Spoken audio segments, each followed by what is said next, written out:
The Nintendo Switch 2 is perfect. Literally, I mean, no complaints. Can't it?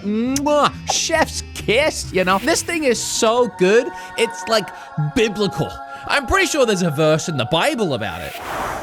For God said himself, "This thing is sick. It can do 4K." I just wanted to get that out the way. Because even though here on YouTube, everybody really enjoyed that video and had a good time with it, Twitter took it very seriously. Because they thought this thumbnail, you know, with my Switch just absolutely drenched in dust, rust, and muck was 100% real, and in no way could it be a joke. The console that's been out for like 8 months, I haven't played it in like 1,000 years. Look at this thing. It's like I found it in an old Egyptian crypt. So while the rest of the internet seemed to think that I was trying to say the Switch 2 had no games, in reality, which is where I personally like to live, that video was actually about me being absolutely slammed by all those third-party games. Well, and also how much I hated the camera. While that video was being edited, Capcom gave me early review copies of Resident Evil 7 and 8, and then the day I released the video, Bethesda drops Fallout 4 Anniversary Edition, which is my favorite Fallout, and I know what you're thinking. Why? I mean, honestly, I'm so overwhelmed by these third-party ports. Thank God Nintendo's not releasing anything that's a must-buy right now. Pokemon got what? It's the best rated Pokemon game of all time? God help me. I text. Nintendo gave me an early review copy, and it's awesome. Really, Nintendo? Even God gets a review copy and I don't? Sucked in, my son.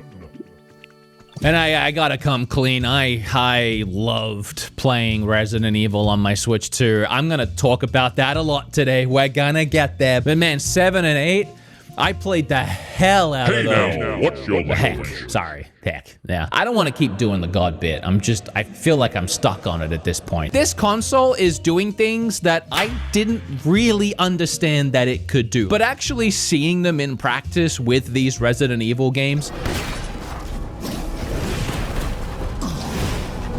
gives me chills. This, to me, is what I'm choosing to, from now on, refer to as Nintendo Magic. Because while I have complaints and gripes and things I don't like about the console and some of Nintendo's business practices, you can't deny they made a banger system here. I don't want to get too far ahead of myself, but I just played through 7, then 8, then immediately went into 9 on my Switch 2. 95% of the time, I forget that I'm even playing the game on my Switch 2. And the other 5% of the time is me remembering and then going, holy cow, I'm playing this on my Switch 2. How about we do a little comparison now of PlayStation 5 versus Nintendo Switch 2. So to begin with, we're gonna bring up the PlayStation 5 gameplay for Resident Evil 9. So take a look at the game, and I really want you to pay attention to the lighting, the details, the textures, the shadows, everything that's going into making this game look gorgeous. And now that we've seen the PlayStation 5 version for a while, I'm going to switch it over to nothing, because this is actually the Switch 2 version. I know a lot of you saw that coming.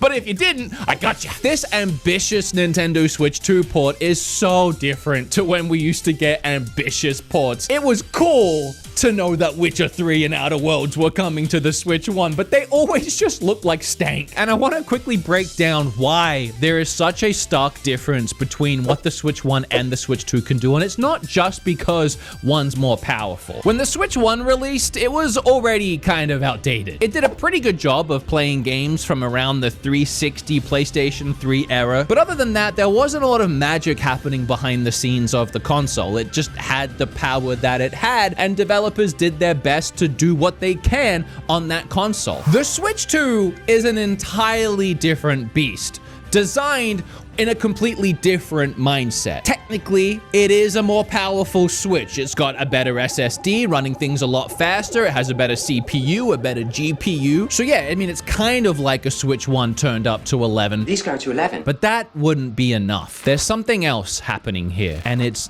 DLSS and AI upscaling. We've talked about this technology before. In fact, when the Switch 2 was being released, it was something I covered a lot, that Nintendo patented this really cool concept of taking these smaller resolution files at things like 540p and being able to AI upscale them to much higher resolutions. So being able to take a game like Resident Evil 9 and have it technically play native at only 540p, but then AI upscale it to a full 1080p resolution without any real clarity difference between the real thing is game-changing. I'm really not entirely sure if people have caught on to what this could mean yet for the next entire generational run of the Switch 2. Resident Evil 9, it runs technically at 540p on the Switch 2, so it's putting 540p of pressure on the Nintendo Switch 2. But then to AI upscale it to 1080p and have the clarity look better than an Xbox Series S, which is running it at a higher native resolution of 720p, is not only insanely cool on its own, but then the Switch 2 is also doing it at 60 FPS.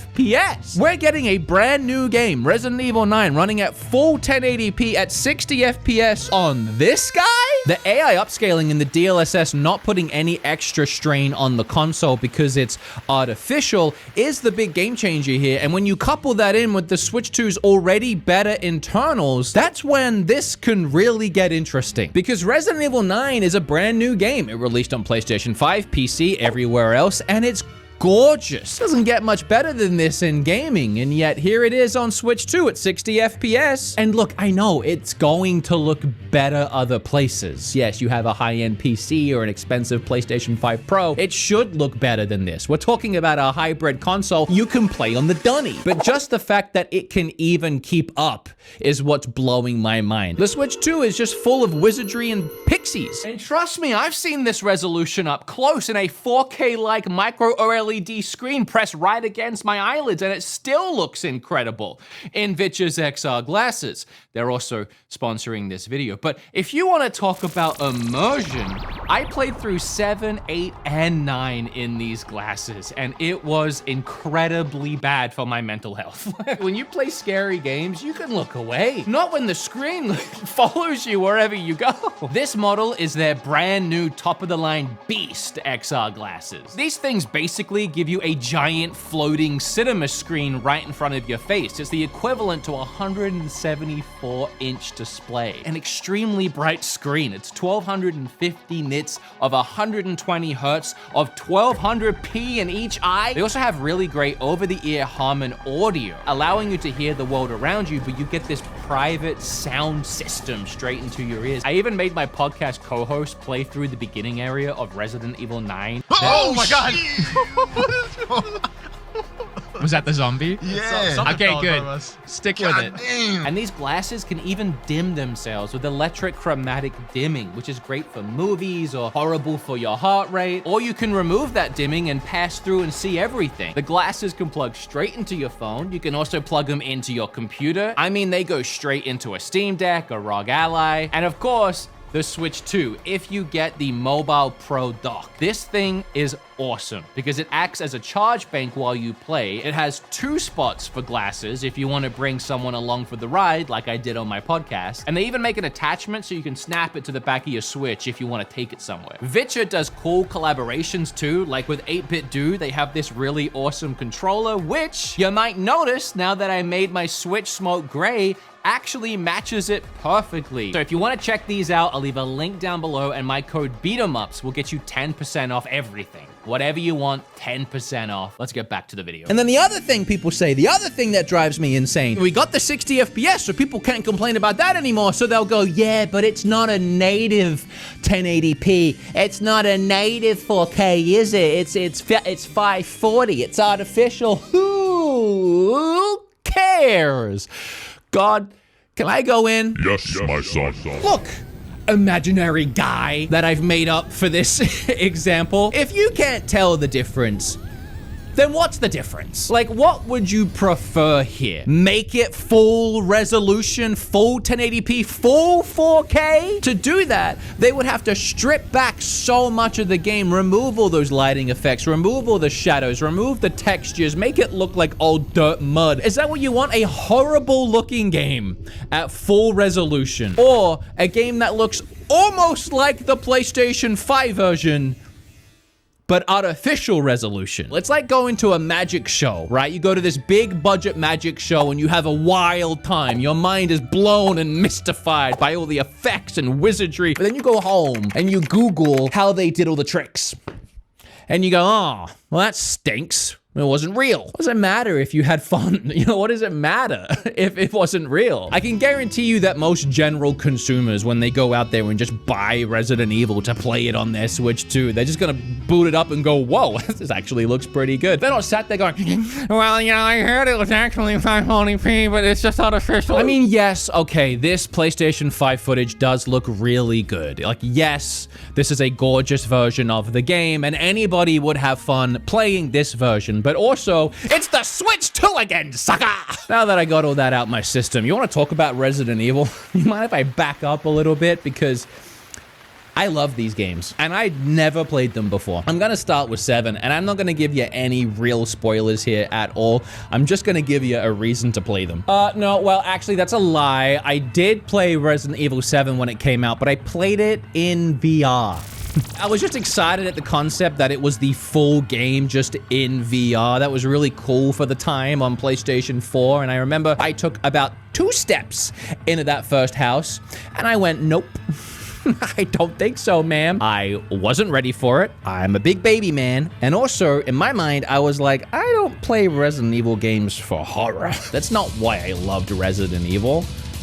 I was an idiot. The very first Resident Evils, I mean, they were survival horror games. They scared the pants out of me when I was 10. But looking back at them now, the tank controls make it scarier because you're literally fighting the game at every second. And then 4 introduced Leon's third-person action, over-the-top crazy, which revolutionized third-person action games. It was such a smash hit that it honestly almost ruined the entire franchise. Because when you think about it, from there, Capcom just went, give us all the action. 5 went super action heavy. It is one of the best co-op games ever made, but it literally is just mowing enemies down mercenary style. And then 6 tried to recreate the surprising magic that was 5, and it just did not work a second time. In fact, it was so bad that when it came to the 7th game, Capcom had to completely reboot and refranchise the series, removing all the characters that we had known and loved and introducing a new character named Ethan Winters, who you never actually see their face of because it's all first person now and scary as tits. I can say tits, right? Yes, I like it. I knew you'd be cool with it. Dab me up, my son. And it's a real shame that I didn't play it or commit to playing it back then when I tried it the first time, because playing it now, holy cow, I can't believe how good it is. It strips back everything about the franchise. It even takes away the zombies. I mean, there's like weird creatures in the game here and there that you have to shoot, but for the most part, it's this horrifically terrifying undead gross family. And as you're wandering helpless around this house trying to escape, they stalk and chase you and follow you and pop out of the woodwork when you least expect it, making you jump out of your skin. You have to run away from them or fight them or avoid them. It's a lot like Nemesis back in the earlier games, but taking that concept up to 11, which is the second time I've used that reference in this video. These go to 11. I was glued to this game from start to finish. Adored it. And with that DLSS going to work, giving you 1080p and 60 FPS, rock solid through the whole thing. I mean, this port is a 10 out of 10. The game is damn near a 10 out of 10. And 8 took it up to a whole another level. These go to 11. Visually, this game is phenomenal on the console. You might have heard some complaints about 8, how the performance is a lot more spotty than 7, and it definitely is. It's a lot more open than 7, and in those areas specifically, there's just so much going on and so much detail, so many things far off in the background that, yeah, the frame rate tanks closer to 30 FPS than 60. In the houses, you know, it's pretty great. You can see the big mummy in 60 FPS. yes all day, every day, which I did. I honestly believe Capcom just said, screw it. Let's not even give them an option of performance. This game can look this good, so it's going to look this good, even if the frame rate dips. And I gotta be honest, I didn't care. I was so blown away by the game itself and the way that it looked that when it did tank, it honestly didn't bother me at all. I forgave it because I was just so impressed by the overall experience. So funny enough, while 8 is still a fairly scary game at times, I wouldn't say it's a horror the same way 7 is. Just like Resident Evil 4 back in the day, this one decided to go a lot more action-y and blend the genre back into an action thriller while keeping it in first person. But what this game did is it introduced crafting. It also expanded the weapon inventory by adding in a shop like you had in Resident Evil 4. In fact, the shop seller even references that sometimes. And this to me, especially coming straight off the back of 7, was an obvious way of making the player engage with the enemies a lot more. Because in 7, I would stealth my way through most of the creatures in the game because killing them didn't really give you anything at all, which while it made things a lot scarier and made resources a lot more finite, I think the developers wanted you to actually engage with the enemies this time around. They're still not zombies, they're lichens and whatever the heck these things are, but now when you kill them, they drop items, either actual currency or things you can sell for currency that then you can use to rebuy more ammo if you run out. So the game rewards you for actually engaging in killing things here, which makes it a lot more fun to go around and Rambo things. I think the only other big change here is the big like stalker type enemies this time around, because while in 7 it was this horrifically ugly family that was terrifying, now they're kind of I mean, I don't know how else to say it other than, yeah, I mean, like, they're hot now. I mean, you had the giant 8-foot lady who's built well, and on top of that, it doesn't end there because she's got 3 hot daughters. Sorry, I'm just gonna say it. I mean, one looks like Kim, so it's a little different to when in 7 one of the enemies catches you and drags you to a secret lair, to when these 3 ladies captured me one time and dragged me into their bedroom. I mean, I was just willing to see where the night was taking me at that point. 7 and 8 instantly entered some of my favorite games of all time that I've ever played. Most memorable, most fun, and that's before we even lead directly into 9, which as I hit the end credits of 8, I went to the eShop and I downloaded 9 and started playing it right away. I don't want to give any spoilers here, but I need to talk about my absolute favorite thing about this game. So you play as Leon and this new character called Grace. You would have seen that from the box art and the trailer, so I'm not ruining that. But when you start the game as Grace, it starts in the first person mode, and she's actually way more restrictive to begin with than any of the gameplay in 7 and 8, which makes it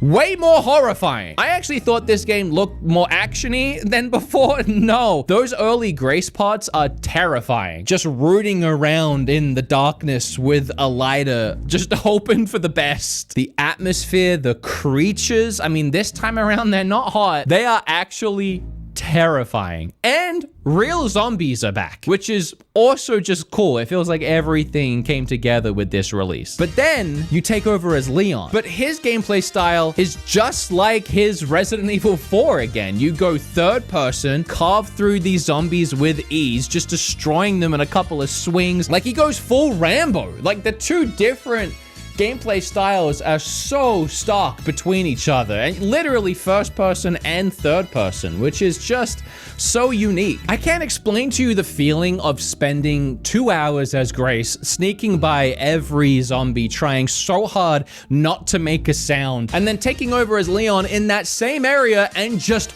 killing everything.